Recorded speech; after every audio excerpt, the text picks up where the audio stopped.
کے ہوش کے ناخن نے جو گمراہ ہو سکتا ہو وہ کبھی بھی ہدایت نہیں کر سکتا.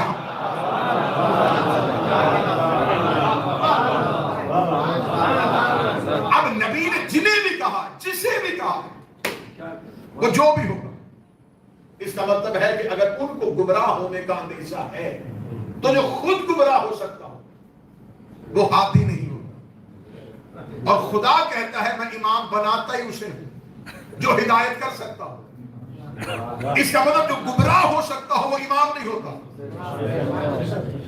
ہمیں مذہب کے دوسرے سے جب ہم دلیل پہ بات کرتے ہیں, جب ہم مناظرانہ گفتگو کرتے ہیں, تو میری کوشش یہ ہوتی ہے کہ جزیات کی بحث نہ ہو, کلیات میں بحث ہو.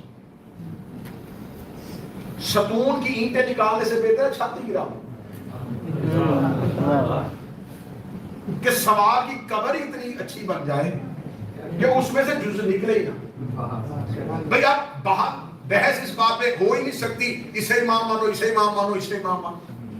اس کا مطلب قرآن کہہ رہا ہے جو امام ہوتا ہے وہ ہادی ہوتا ہے, اور نبی کہہ رہے ہیں تم میرے بعد گمراہ نہ ہو جانا. اس کا مطلب جنہیں نبی گمراہ سمجھ رہے تھے.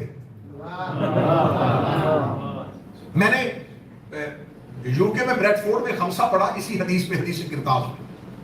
تو میں اپنے اوپر یہ کرم سمجھتا ہوں, مولا امام حسین کا خصوصی کرم سمجھتا ہوں کہ مجھے وہ بھی سنتے ہیں جو کسی کو بھی نہیں سنتے. تو دشمن جو ہے وہ میرے کلپ نکال کے, ویڈیوز نکال کے بڑے غور سے دیکھ رہے ہوتے کس نے اب کیا کہا. تو میری وہ تقریر گئی آن ایئر, تو ایک پاکستان کے مولانا ہے, اس نے فوری طور پہ ایک ویڈیو ریکارڈ کی. اس نے کہا میں دیکھ رہا تھا کہ آصف رضا الوی نے برطانیہ میں بیٹھ کے ایک تقریر میں یہ جملہ کہا ہے کہ نبی نے کہا میں تمہیں کچھ لکھوا دوں, اور ایک صحابی نے کہا کہ ہمیں اللہ کی کتاب کافی ہے. تو اس نے کہا کہ اب میں اس سوال کا جواب اسی سے لینا چاہتا ہوں کہ اس کا مطلب ہے کہ دو چیزوں میں سے تمہیں ایک ماننی پڑے گی. پہلی بات یہ کہ نبی لکھوانا چاہتے تھے, اور ایک صحابی نے کہا ہمیں نہیں لکھوانا, ہمیں اللہ کی کتاب کافی ہے. تو جو نبی لکھوانا چاہتے تھے وہ اتنا اہم نہیں تھا. اگر اہم ہوتا تو نبی ضرور لکھواتے, کیونکہ وہ اللہ کا نبی ہے, اور جس چیز کا اللہ حکم دے وہ کسی ایک شخص کے انکار سے نبی رک نہیں سکتا. تو نبی کو وہ ضرور لکھوانا چاہیے تھا. لیکن اگر نہیں لکھوایا تو اس کا مطلب وہ ڈاکومنٹ اتنا اہم نہیں تھا, وہ بات اتنی ضروری نہیں تھی. تو آصف الوی دو چیزوں میں سے ایک چیز کا اقرار کرے, پہلی یا وہ بات اتنی ضروری نہیں تھی, اور اگر بات ضروری تھی اور ایک صحابی نے کہا کہ نہیں لکھوانا تو وہ بندہ اتنا ضروری تھا, وہ صحابی اتنا اہم تھا, وہ پرسنالٹی اتنی اہم تھی, بسم اللہ, وہ اتنی امپورٹنٹ تھی کہ ان کے انکار پہ نبی خاموش ہو گئے. تو اب تمہارے پاس دو ہی رستے ہیں, یا پہلا رستہ یہ ہے کہ تم یہ مانو کہ وہ تحریر ضروری نہیں تھی, یا یہ مانو کہ وہ صحابی ضروری تھی. یہ ہوتے ہیں ٹریکی کوسچن جو دماغ کو الجھانے کے لیے ہوتے ہیں. سوال یہ کیا کہ میرے ایک تقریر کے کلپ میں کہ نبی نے کہا میں تمہیں لکھوا دوں تاکہ تم میرے بعد گمراہ نہ ہو جاؤ. پاکستان سے مولانا نے مجھے مناظرے کا چیلنج دیا کہ دیکھو یا تو پھر مانو کہ جو نبی لکھوانا چاہتے تھے وہ تحریر اتنی ضروری نہیں تھی, یا پھر یہ مانو کہ وہ بندہ اتنا اہم تھا کہ اس نے کھڑے ہو کے کہا نہیں لکھوانا, تو نبی نے اس کے انکار کو اپنا انکار کہہ دیا, اور نبی کے انکار پہ اللہ بھی راضی ہو گیا. یا صحابی اہم تھا یا تحریر اہم نہیں تھی. اگلے دن میری تقریر سے پہلے مجھے پوری دنیا سے کلپ آنا شروع ہو. حضور آپ نے کل جو کیا تھا اس کا جواب دیں, ہم جواب دیں, ہم جواب دیں, ہم جواب دیں. تو میں نے پہلے تو کوشش کی کہ میں رات مجلس کا انتظار کروں, مجلس میں جواب دوں, لیکن دوستوں کا اصرار بڑھ گیا تو میں نے اسپیشل ویڈیو بنا دی اس کے لیے.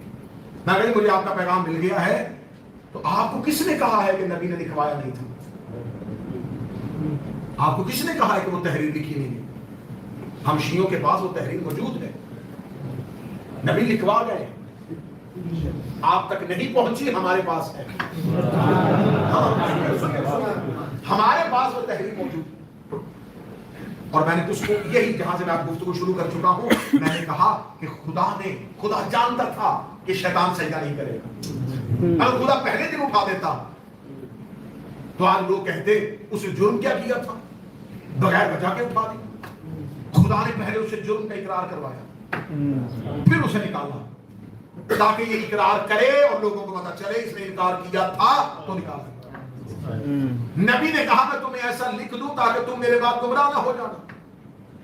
جس کے لیے لکھوانا تھا وہی اٹھ کے کھڑا ہو گیا. تو لکھا تو گیا، بتا دو نبی گئے کہ جن سے محفوظ رہنے کے لیے تمہیں کہنا تھا کہ میرے بعد کسی ایسے کو نہ ماننا جو نبی کے قول کا انکار کرے۔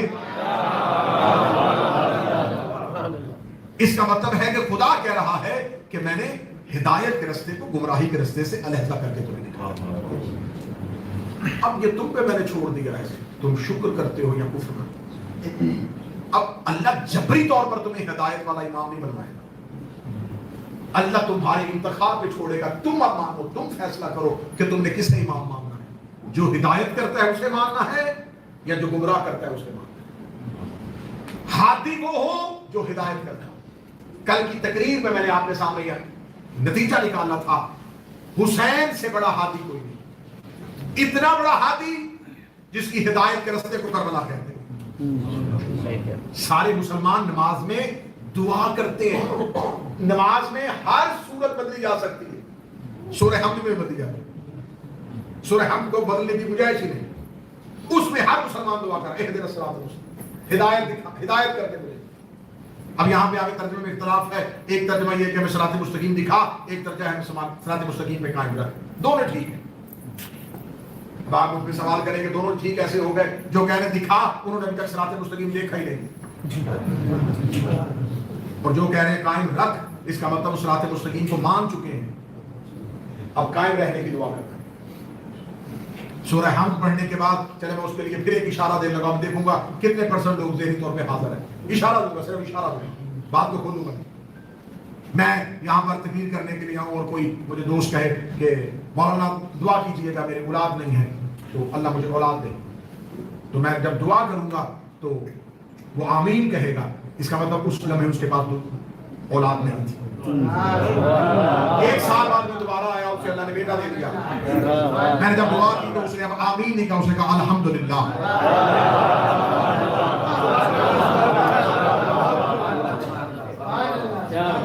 تو کسی بھی مسجد میں جا کے دیکھ لینا، اگر نمازی سورہ حمد کے بعد الحمدللہ کہہ رہے ہیں، سمجھو انہیں صراط مستقیم مل چکا ہے، اور اگر کوئی آمین کہہ رہا ہے تو ابھی تک انہیں صراط مستقیم ملا ہی نہیں۔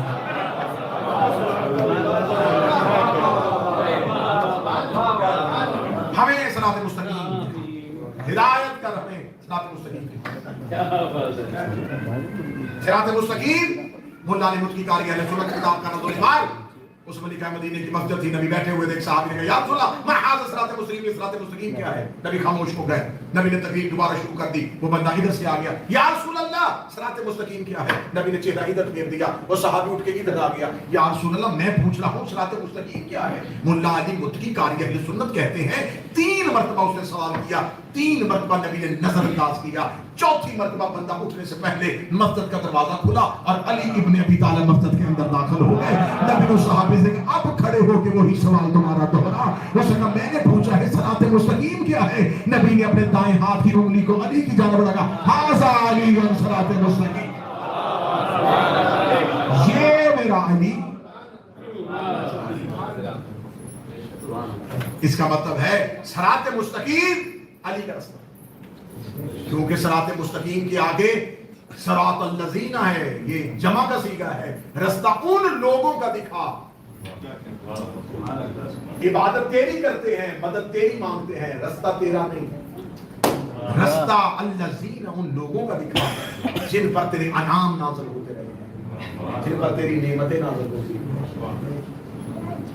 کیونکہ سورہ حمد میں جب بندہ نماز میں، کیونکہ آپ ماشاءاللہ نمازی ہی ہیں سارے، گھر میں پڑھیں یا مسجد میں پڑھیں ضرور، جب بندہ مسجد میں آتا ہے، بارگاہ پروردگار میں آتا ہے یا مصلی میں کھڑا ہوتا ہے، تو میں ہمیشہ بچوں کو اس کے لیے آسان کر کے میں نے اس نماز کا ایک طریقہ بتا جو پوری دنیا میں پھیلا تھا کہ نمازی جب نماز پڑھتا ہے تو اب ہمارے ہاں اصل میں مسئلہ یہ ہوتا ہے کہ جب نماز میں جب مصلی میں کھڑے ہو جاتے ہیں تو جو خیال کبھی بھی نہیں آتا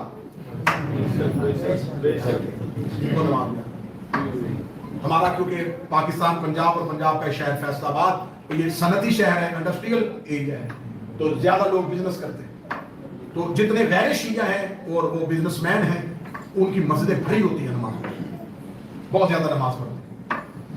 تو میں نے ایک پوچھا مولانا سے, میں نے کہا ماشاءاللہ آپ بہت زیادہ نماز پڑھتے ہیں اور دکان کھلی چھوڑ کے مسجد میں چلے جاتے ہیں. تو اس نے کہا نماز بھی پڑھاتا ہوں اور حساب بھی کراتا ہوں.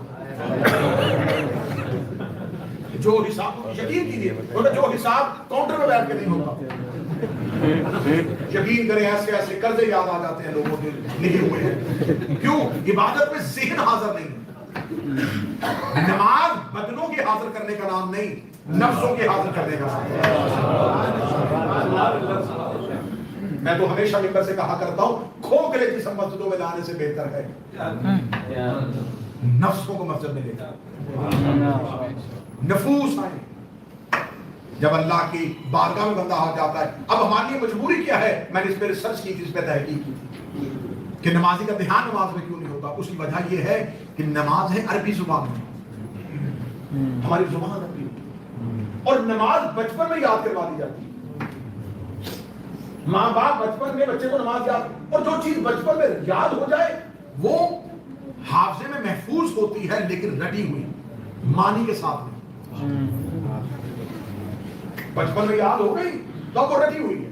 اب جو ہی مصلی پہ آئے اللہ اکبر کہا, وہ جو بچپن کی رٹی ہوئی تھی وہ ساری پڑھ ہونی شروع ہو گئی. ذہن زبان کا ساتھ ہی نہیں دے رہا, ذہن کو پتہ ہی نہیں کہ وہ کیا پڑھ رہا, کیونکہ رٹی ہوئی ہے زبان میں خود بخود پڑھی جا رہی ہے اور ذہن خیالات میں منتشر ہے, کبھی ادھر سو جا رہی ہے کبھی ادھر سو جا رہی ہے. اب آپ نے اگر اپنے ذہن کا فوکس لے کے آنا ہے تو اس کا طریقہ کار کیا ہے؟ اس کا طریقہ کار یہ ہے جب آپ اللہ کی بارگاہ میں جائیں تو اللہ کی بارگاہ میں جا کے جب آپ نماز کے لیے کھڑے ہوتے ہیں, یہ آپ کی اللہ کی اور بندے کی پرائیویٹ میٹنگ ہے جس میں کوئی دوسرا نہیں, کیونکہ آپ نیت کر چکے ہیں قربتاً الی اللہ. آپ نیت کر چکے ہیں میرے مالک اب یہ جو میں تیری عبادت کرنے آیا ہوں یہ کوئی اور مقصد نہیں ہے, یہ صرف میں تیرے قریب ہونا چاہتا ہوں. تیری میری دوری بڑی بڑھ گئی ہے, ڈسٹنس بڑا ہو گیا, ہم ایک دوسرے سے دور بڑے چلے گئے. تو یہ ایک اٹیمپٹ میں کرنے لگا ہوں تھا کہ تھوڑا سا میں تیرے قریب ہو جاؤں. یہ کہنے کے بعد بندہ اللہ کے بارگاہ میں حاضر ہوتا ہے اور دونوں ہاتھ اٹھاتا ہے اللہ اکبر. ان دونوں ہاتھ اٹھانے کا مطلب یہ ہے کہ میں نے دنیا کی ہر چیز سے ہاتھ اٹھا دیا.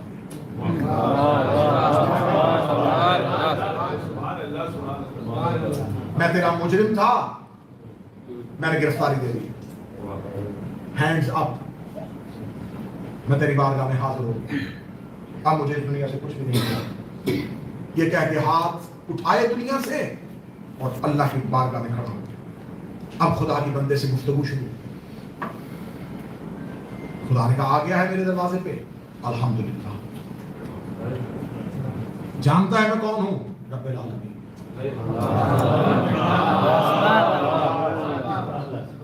اتنی دیر نہیں آیا, مجھے ڈر نہیں لگا, اور رحمان الرحیم.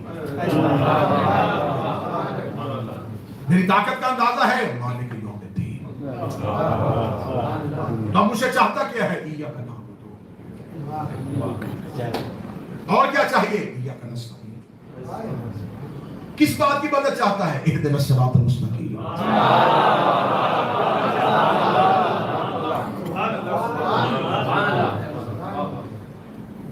جن کی رستے پہ چلنا چاہتا ہے انہیں جانتا ہے صراط الذین, اور ان کے بارے میں کیا جانتا ہے, انعمت علیہم. اگر میں ان کی محبت دے دوں تو ادھر تو نہیں جائے گا, غیر المغضوب علیہم.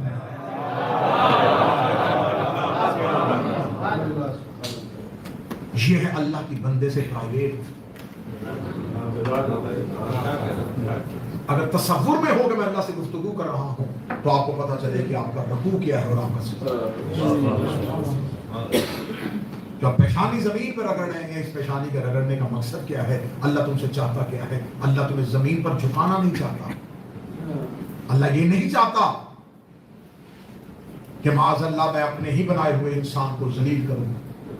خدا یہ چاہتا ہے کہ وہ میرے سامنے اتنا عاجز ہو جائے, اتنا عاجز ہو جائے کہ اسے اپنی پیشانی بھی زمین پر رکھتے ہوئے شرم محسوس نہ. ہدایت کا رستہ ہے تو گمراہی کا رستہ. کل میں نے آپ کے سامنے بتایا کہ حسین سے بڑا ہاتھی کوئی نہیں, لیکن اگر حسین مل جائے تو آپ دیکھنا یہ ہے کہ حسین اگر مل جائے تو پھر حسین کی ہدایت پہ چلنا کیسے. کربلا پڑھنا آسان ہے, کربلا سننا آسان ہے, کربلا پہ چلنا بڑا مشکل. کربلا عروج انسانیت کا نام ہے، تو جس کے لیے آج کی شب سجی ہوئی ہے، اس سے بڑا اطاعت گزار حسین کوئی نہیں۔ اب میں اردو ادب کا ایک جملہ کہنے لگا، حضرت ابوالفضل العباس کی ذات اتنا اطاعت گزار ہے اپنے مولا کا، میرا مولا ابوالفضل العباس، حسین کی ابرو کا اشارہ جس کے لیے وحی کا درجہ رکھتا تھا۔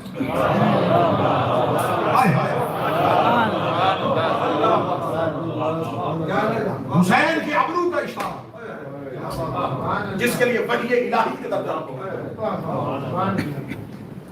وہ عباس جو اپنے مولا کے سامنے سر جھکا کے رکھے۔ اگر جشن عباس سننے آئے ہو اور واپسی پہ نیاز میں وفا نہیں ملی تو کچھ بھی نہیں ملا۔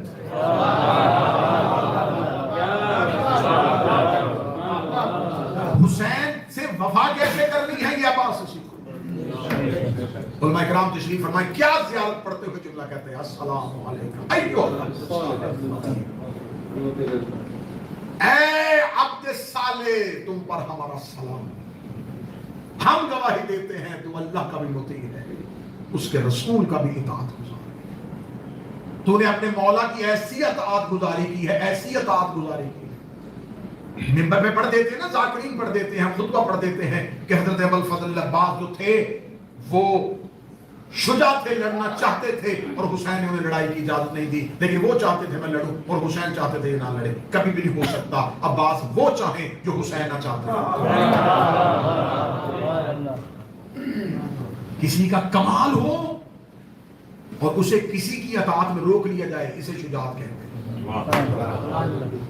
حضرت عباس کی خاموشی ہی کربلا میں ان کی شجاعت ہے، کہ اتنا بہادر ہو کے، اتنا شجاع ہو کے امام کے حکم میں خاموش ہے۔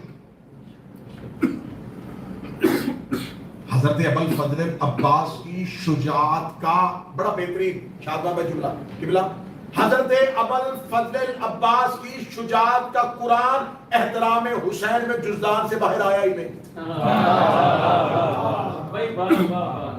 جس کے نیام میں سوئی ہوئی تلوار عرب کے بہادروں کی آنکھوں سے سونے کی طاقت چھینے۔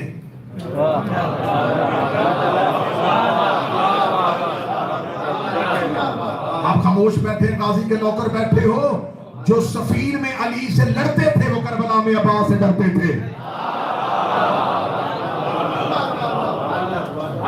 جو حسن حسین کے ہوتے ہوئے علی کی تمنا ہو،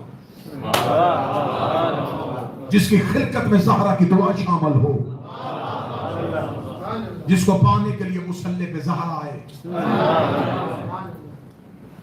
جناب حسن اور حسین بنس قرآن، علی کے بیٹے نہیں، نس آ گئی ہے قرآن کی، مباہلہ میں رسول کے بیٹے، اب نانا کی منزل پہ گئے ہیں تو اب رسول کے بیٹے، اب انہیں فرزند علی نہیں کہا جائے گا، انہیں فرزند رسول کہا جائے گا۔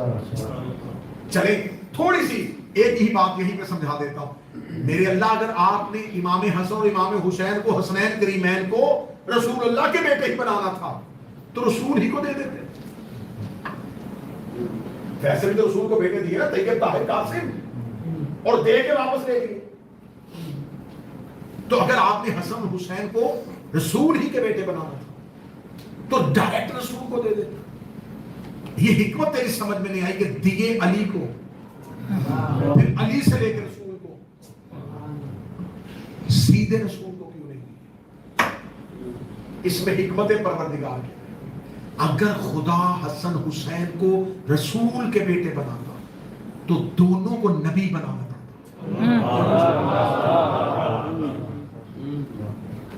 دونوں کو نبوت دینی۔ وجہ بتا، اس لیے کہ رسول ہے سید الانبیاء، رسول کے پاس ہر وہ صفت ہے جو باقی نبیوں کے پاس۔ اگر کوئی نبی کمال میں میرے نبی کے برابر ہو گیا یا افضل ہو گیا، پھر سید الانبیاء یہ نہیں رہیں گے۔ اور نبیوں میں سے بہت سے نبی ایسے ہیں جن کے بیٹے بھی نبی ہیں۔ جناب ابراہیم بیٹا نبی، یعقوب بیٹا نبی۔ تو اگر نبی کے بیٹے حسن حسین ہوتے اور نبی نہ ہوتے تو پھر قیامت والے دن سید الانبیاء ابراہیم اور یعقوب ہو جاتے۔ کیونکہ ان کی اولاد میں نبوت اور نبی کی اولاد میں نبوت نہیں. اب یہاں تو پھر نبی کا دروازہ کھلا ہوتا لیکن نبوت کا دروازہ بند ہو چکا تھا. نبی اور بھیجنا کوئی نہیں. اللہ نے نبوت کو بھی محفوظ رکھنا ہے اور اس سے بھی سید الانبیاء رکھنا ہے. لہذا بیٹے علی کو دے کے پھر نبی کے بنا دیا. اب آپ کی خاموشی پہ کلام قربان کرنے لگا ہوں. جس طرح حسن حسین بیٹے نبی کے تھے اور علی کو دیے, اس طرح عباس بیٹا زہرا کا تھا عمر بن کو دیا. مجھ پہ سوال کرو کہ عباس کی یہاں مجبوری کیا تھی؟ اگر عباس کو جناب زہرا کو سیدھا دے دیتا تو عباس کو بھی امام بنانا پڑ جاتا, کیونکہ علی کے سارے بیٹے امام نہیں, زہرا کے سارے بیٹے امام.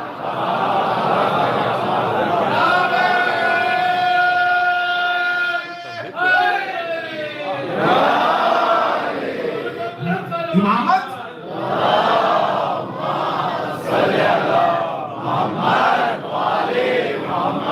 امامت میراث علی نہیں ہے, میراث فاطمہ.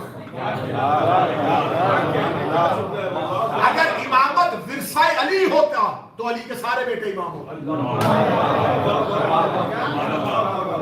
امامت میراث زہرا ہے, سیدہ کے سارے بیٹے امام, حسن بھی امام, حسین بھی. اس لیے حضرت ابوالفضل العباس بیٹے جناب سیدہ کے دلی امت بنی, اطاعت گزاری کی انتہا کی ہے اور ایسے ہمیں وفا سکھائی ہے کہ اپنے امام کے آگے جھکنا کیسے. میں تمہارا مولا ہو کے اپنے مولا کا نوکر ہوں.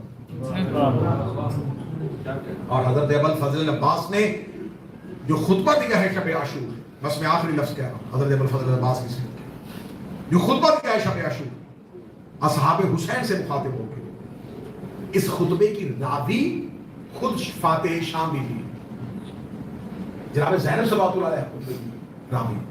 بی بی نے یہ خطبہ روایت کیا. بی بی کہتی میں اپنے خیمے میں سن رہی تھی, مجھے عباس کی خطبے کی آواز آ رہی تھی. جب حضرت ابوالفضل العباس نے مولا حسین کے تمام اصحاب کو بٹھایا اور خود درمیان میں ایسے جیسے ستاروں میں چاند ہوتا ہے. بیٹھنے کے بعد حضرت ابوالفضل العباس نے کہا الحمدللہ مبدل الانوار ومولج اللیل والنہار اما بعد ایھا الخیار وانصار آل اللہ الابرار لا تفزعوا من حجوب الكفار ولا تفصلوا من کثرة الاشرار لانهم کلاب النار وفراش الاثار. ترجمہ پڑھوں. حضرت ابوالفضل العباس کون سی رات ہے؟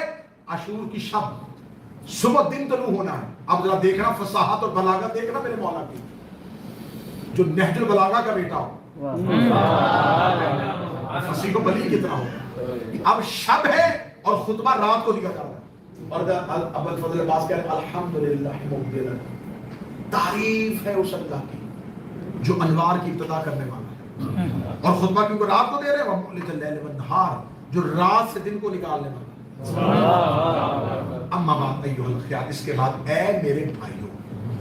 کن سے کہہ رہا ہے؟ امام حسین کے اصحاب سے.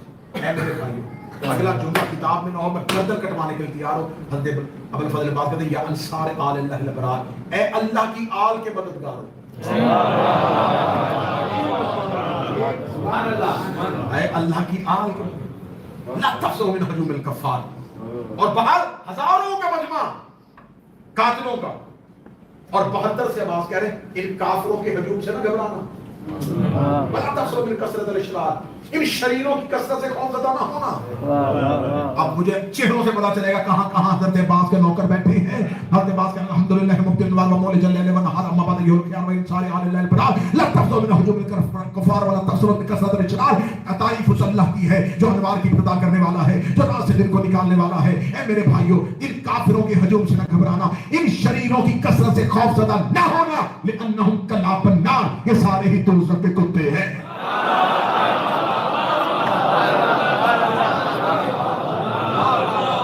یہ لہجہ وہی ہے جو خندق میں رسول کا تھا, خندق میں نبی نے کہا تھا کون ہے جو اس کتے کی زبان پر ہے, وہی لہجہ عباس استعمال کرے. لأنہم کلاب النار, یہ دوزخ کے کتے ہیں. وفراش الاثار, یہ سارے گناہوں کی پیداوار ہے. میری مجبوری ہے, مجھے ممبر کی تحریر اجازت دے دی, ورنہ میں فراش الاثار کا پورا ترجمہ کرتا. حضرت ابوالفضل العباس نے کہا یہ سارے ہی زنازانے ہیں, یہ سارے ہی گناہ کی پیداوار ہیں.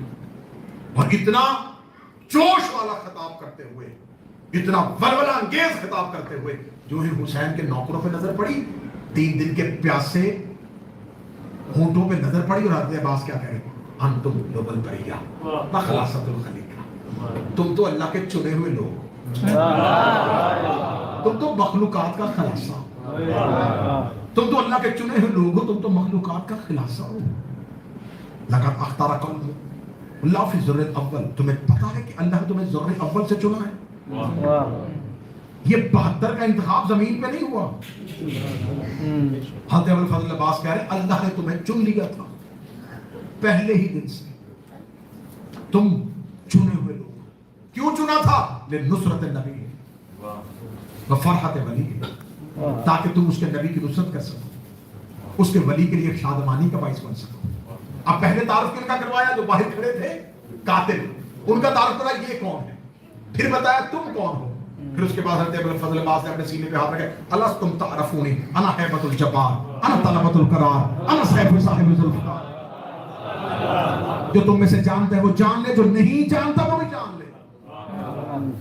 انا طلبۃ القرار، میں قرار کی طلب ہوں،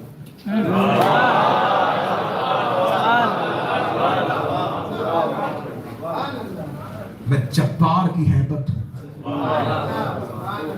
اب میں کوئی ایک لفظ بھی اپنی کتابت کا نہیں ڈالوں گا، کیونکہ قاری قرآن پڑھ سکتا ہے لکھ نہیں سکتا۔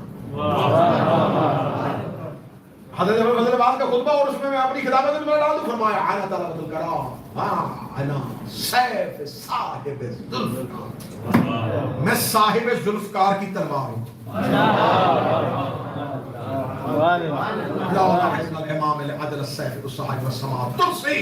اگر میرا امام مجھے حکم دے میں صبح کو انگلیوں کو تلوار بنا دوں گا، آسمان کو ڈھال بنا دوں گا۔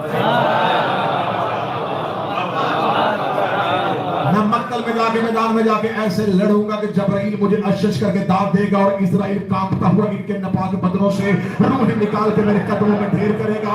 حضرت ابوالفضل عباس ولولہ انگیز خطاب کر رہے تھے، یا حسین کے اصحاب میں سے دوڑتا ہوا باہر گیا اور دوڑتا ہوا اندر آیا۔ عباس کا کیا ہوا ہے؟ کہا مولا میں نے دیکھا ابھی ابھی لشکر جزیز سے ایک شخص گھوڑے میں بیٹھ کے خیام حسینی کی جاسوسی کرنے کے لیے آیا تھا۔ اتنا کہنا کتابیں کہتی حضرت ابوالفضل عباس تیزی کے ساتھ دوڑے، عباس زمین پہ گر گئی۔ عباس نے بغیر زین پہ فرض رکھے ہوئے، عباس نے زین رکھے ہوئے، عباس گھوڑے کی پشت پر سوار ہوئے، عباس نے اپنے گھوڑے کو دبایا، کربلا کے ٹیلے پہ جا کے فوجیں اشکیا لشکر یزید کی آنکھوں میں آنکھیں ڈال کے حضرت عباس کے جملے ہیں، یا ایھا الفجار، تو کفار اے فاجرو، اے کافرو، اے نسبت الفجور، اے گناہوں کی رات کی پیداوارو، کہ تمہیں یاد ہے کہ تم شب ہجرت بیت نور کی تلاشی لینے کے لیے آئے تھے، لیکن آج یہ سورت کی آنا اس رات نہیں سورت ہے۔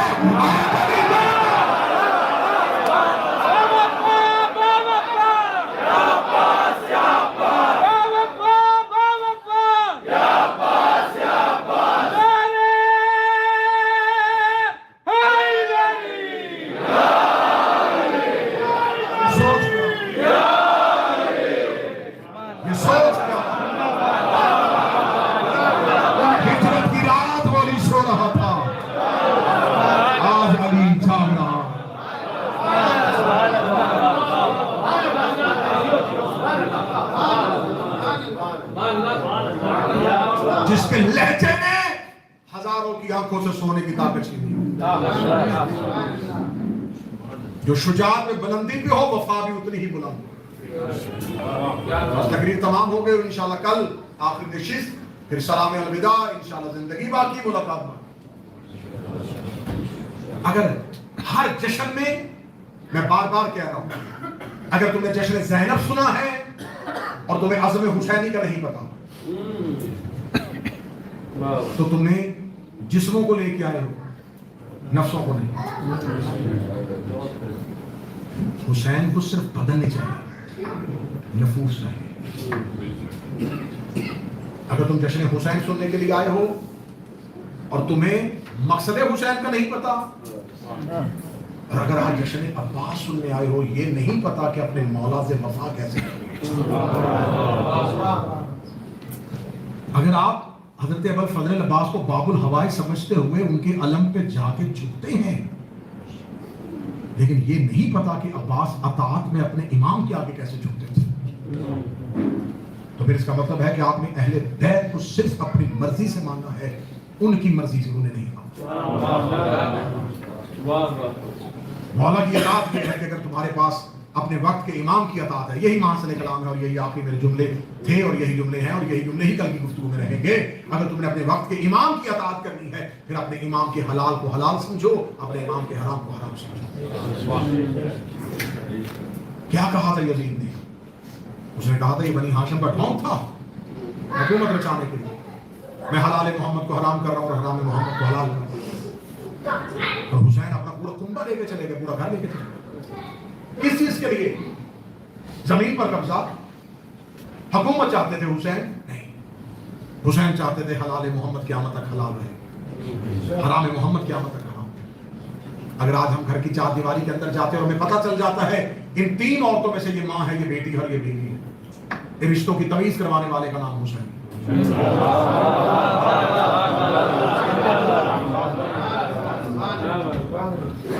اگر حسین نے تمہیں چار دیواری کے اندر رشتوں کی تمیز دی ہے اور اسی چار دیواری کے باہر جا کے تم رشتوں کی تمیز بھول جاتے ہو,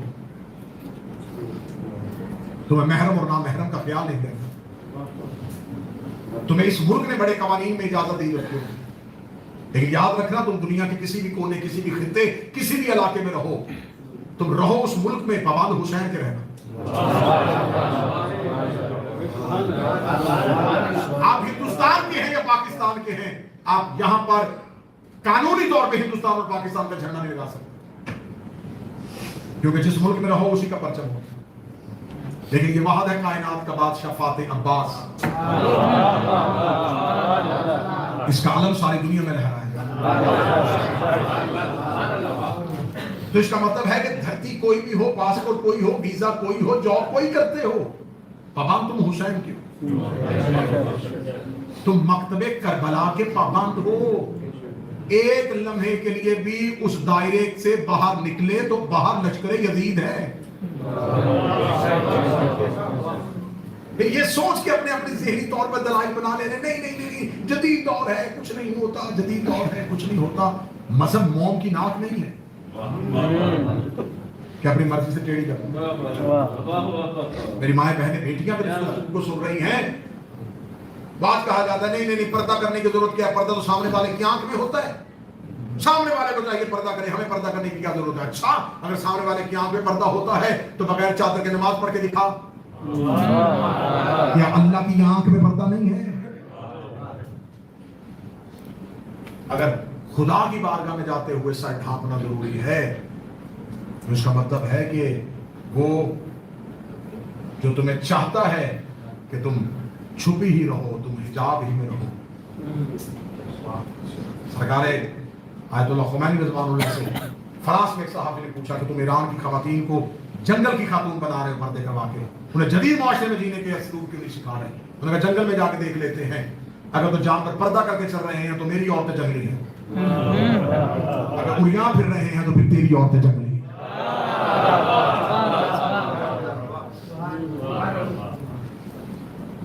جی جدید دور آ گیا, بس اب ہم ینگ ہو چکے ہیں, اب ہمیں ماں باپ سے اجازت لینے کی ضرورت نہیں ہے. کس لیے؟ یہاں کا لاء کہتا ہے. اچھا یہاں کا لاء کہتا ہے, تم قرآن کے لاء کو دیکھو. ہم علی ولی اللہ پڑھتے ہیں تو اللہ تمہارے گھر میں 2 ولی رکھے, ماں بھی ولی ہے, باپ بھی ولی ہے. زبان سے علی ولی اللہ پڑھنا اور گھر والے ولیوں کی بات ہی نہ ماننا, تو سمجھو پھر علی ولی اللہ بھی نہیں. میں سخت جملے کہنے کا عادی نہیں ہوں, سخت طریقے سے نہیں, موعظہ حسنہ کے طریقے سے ہی بات پہنچ جائے. جتنے میرے ینگ نوجوان دوست بیٹھے ہیں, تم اس مذہب کا چہرہ, تم اس مذہب کا تشخص ہو, تم اس کی پہچان, تمہارے روزانہ کے اعمال تمہارے وقت کے امام کے سامنے جاتے, اور تمہارے ایک گناہ کو مٹانے کے لیے امام اپنی آنکھ کا ایک آنسو نکالے, اور اگر چاہتے ہو کہ وہ روتے رہیں ٹھیک ہے, لیکن اگر تم نے دن میں ایک دن ایسا کرنا ہے کہ تمہیں صبح اٹھنے کے بعد، میں دوست بن کے مشورہ دے رہا ہوں، میں خود تم جیسا ہوں، میں پہلے اپنے آپ کو تقوی کی نصیحت کروں گا پھر آپ کو کروں گا. میں کوئی آسمان سے اتری ہوئی مخلوق نہیں ہوں کہ میں آپ کو گناہگار سمجھوں، خود کو پارسا سمجھوں. ہم سب اس کا حصہ. ایک دن ایسا کرنا ہے کہ صبح اٹھ کے آپ نے کہنا ہے آج کا دن میں نے اپنے امام کے نام پہ گزارا. پھر اس کے بعد دن میں جو جو کام کرتے رہنا ذہن میں پہلے سوچ لینا امام راضی ہوں. اگر تیرے اندر سے آواز آئے کہ راضی ہے، بچوں کو بات سمجھا دیں. آپ صبح کو نماز کے اٹھنے کے لیے الارم لگے گا. جیسے ہی الارم بولے گا اندر سے دو آوازیں بولے گا. پہلی الارم بول گیا اٹھ جائے، دوسری ساتھ ہی آواز آئے گی رات لیٹ سوئے تھے، تھکے پڑے تھے، ابھی اٹھ گیا، نیند خراب ہو جانی، کام میں بھی جانا ہے. یہ دو آوازیں اندر لڑ رہی ہیں. ایک آواز بار بار آئی جا رہی ہے کچھ نہیں ہوتا، 2 رکعت نماز ہی تو ہے. دوسری آواز آئے گی کل سے انشاءاللہ کل سے. یہ جو دو آوازیں آ رہی ہیں، ایک امام کی آواز ہے، ایک شیطان ہے. ہر صبح تم نے فیصلہ کرنا ہے کہ تم نے کس کی آواز پہ لبیک کہا. اگر تم نے مسلسل امام کی آواز کو نظر انداز کیا تو پھر تمہارے اندر سے دو آوازیں آنا بند ہو جائیں، پھر ایک ہی آئے گی. اور اگر تم نے شیطان کی آواز کو ہرا دیا پھر بھی ایک ہی آئے گی.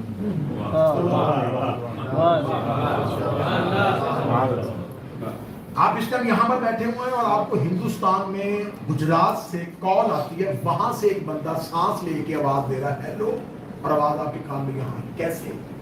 اس کا مطلب ہے کہ یہ جو آپ کے اوپر یہ اسپیس ہے اس کے اندر آوازیں جو ہیں وہ آ رہی تھی، آوازیں یہاں پر محفوظ تھیں. یہ ہر کسی کے فون پہ آواز نہیں آئی.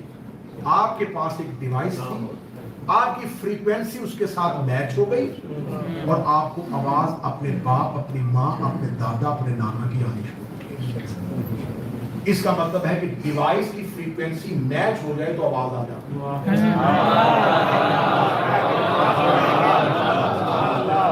تمہارے بدن ڈیوائس ہے، تمہارے امام کی روزانہ آواز آتی ہے. اگر تو فریکوینسی میچ ہو گئی اور تمہیں آواز آنی شروع ہو گئی تو یقین کرو کہ پھر تمہیں کسی کے آگے جھکنے کی ضرورت ہی نہیں. پھر تم نے اپنے باس کو مشکل بتانی نہیں، پھر تم نے اپنے کسی کو کوئی مشکل نہیں بتانی. میں نے 10-12 سال پہلے یہ عمل بتایا تھا، ہزاروں لوگ مجھے ملے کہ جی ہم نے شروع کیا اور ہماری مشکلیں ختم ہونا شروع ہوئی، مشکلیں ختم ہونا شروع. میں نے کہا تھا رات کو سونے سے پہلے اپنے پورے دن کی مشکلیں اپنے امام کو بتاؤ. کسی سے بات نہ کرو، اپنے امام سے گفتگو شروع کرو. ایک دن آواز نہیں آئے گی، دوسرے دن نہیں آئے گی، تیسرے دن نہیں آئے گی، تم تو بولتے رہو. وہ دعا مانگتے ہوئے بھی تو کہہ دیتے ہو نا کہ یہ دے دیں اور مل جاتا ہے.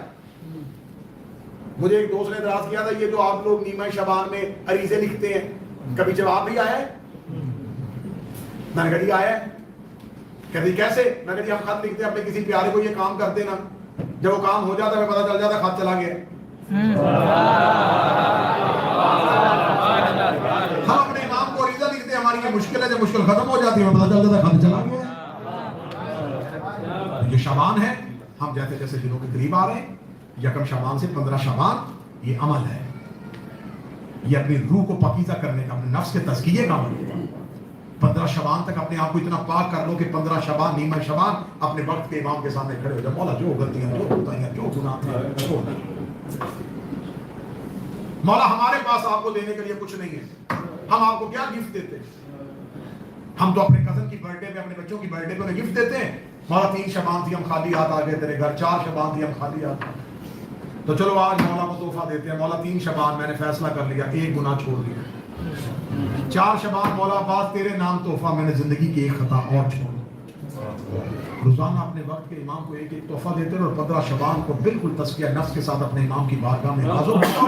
اگلے سال 15 شعبان تک تم اپنے آپ کو دنیا کا خوش نصیب شخص نہ سمجھو تو پھر مجھے کہنا کہ تم نے وقت کے امام کی وکالت نہیں.